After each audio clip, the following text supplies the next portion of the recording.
Kaya we praise God for unanswered prayers. Nagpapasalamat tayo kay Lord, madalas hindi ginagawa ng Diyos. You prayed for healing, the person died. You prayed for makapasa ka, bumagsak ka. You prayed and you claimed na madil mo yung business, makuha mo yung dapat, hindi nangyari. Now this is the reason why many are disappointed to God.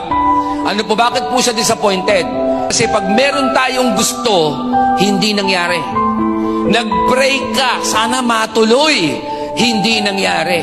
Nag-hope ka kinabukasan, sana maibigay na sa akin, hindi nangyari. Then you are disappointed.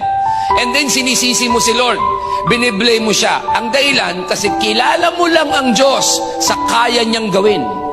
Pero pagkakilala mo talaga ang Diyos, dapat kilala mo rin ang Diyos sa hindi niya gagawin. At eto pa, mahal ko ang Diyos at mahal mo ang Diyos sa kaya niyang gawin. Pero ito pinakamatindi, mas minamahal ko ang Diyos sa mga bagay na hindi niya ginagawa sa akin.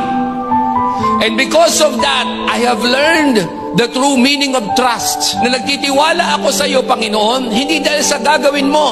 At nagtitiwala pa rin ako sa Lord kahit na hindi mo gawin. Kasi mas alam mo hindi ang better, ang alam mo ay ang best. Alam mo, ang hinihintay lang naman ng Diyos, sabihin mo sa Kanya, Panginoon, I still trust you, I still love you, I will still pray, I will still worship, and I will still serve. Kahit hindi mo ibigay, ang mahalaga, ikaw ang mahalaga sa buhay ko.